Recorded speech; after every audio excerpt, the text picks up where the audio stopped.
Is it time to end the talk of the Rams as repeating a Super Bowl champion? I'm going to say yes because I don't like what I'm seeing from Matthew Stafford. He's got 4 touchdowns and 6 interceptions on the season.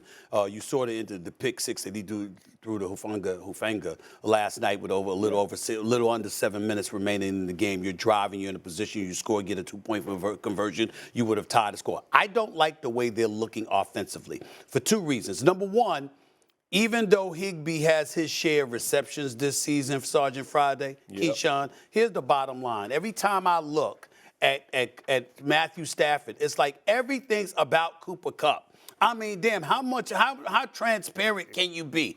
Allen Robinson, last time I checked, he could ball a little bit. He could ball a little bit, Jeff Saturday. Yes, he could ball a little bit, Keyshawn. What the hell is wrong with throwing him the football? Right. Everybody and their mother knows you going to Cooper Kupp all the damn time.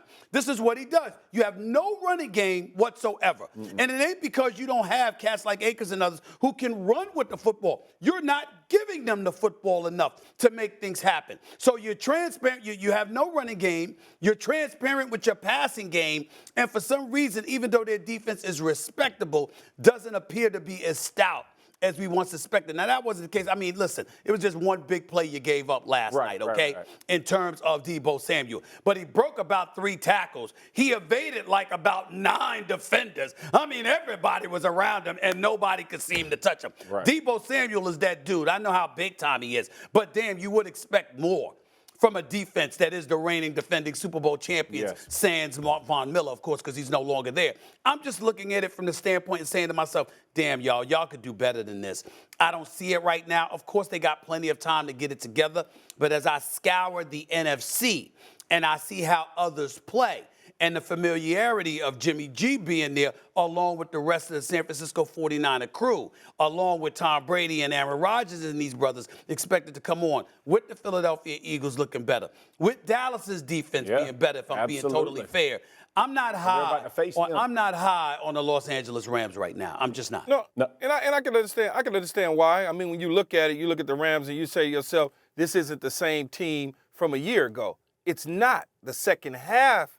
Remember, the first half, they were struggling out the gate as well last year. That's right. It's a little worse this year than it was last year. And you mentioned the fact that Cooper Kupp, it's not Matthew Stafford's fault that they're dialing everything up for Cooper Kupp. That's on Sean McVay to get Allen Robinson involved. That's on the offensive coordinator in Sean McVay to say, hey, we can motion Allen Robinson across and stack him behind a receiver and get him a free access and release to throw him the football. But when you are an offensive play caller and you're so used to having success with somebody, it's like when you go into a restaurant and you go to that same meal over and over, then all of a sudden you want to try something different and you look down at the menu and you go, yeah, you know what? No, I want to go back to what I already had. And that's where Sean McVay is right now in terms of calling plays.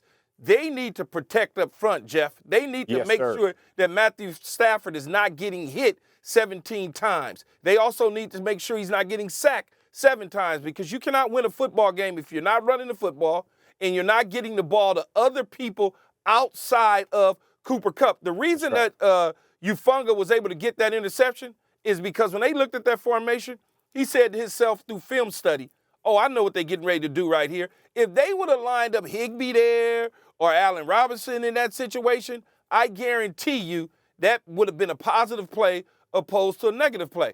I'm not ready to say that they don't have an opportunity, a chance to repeat just yet, because this thing is a long ways away from ending. Because you mentioned Stephen A., you mentioned Aaron Rodgers, you mentioned the Dallas Cowboys, you mentioned Tom Brady, you mentioned all them guys, San Francisco. San Francisco's beaten the Los Angeles Rams in the regular season 7 straight times. They own the Rams. All those teams was there last year. All those same quarterbacks were there last year. So I'm not ready to just say yet. Talk to me in probably 3-4 weeks, and let's see what they look like if Sean McVay goes back to the drawing board with his staff these next couple days, and they come back on a short week and change things around and get more people involved. Let's see what that looks like before we just say, you know what, they're probably not going to make a run at going to the Super Bowl again. Thanks for watching ESPN on YouTube. For live streaming, sports, and premium content, subscribe to ESPN+.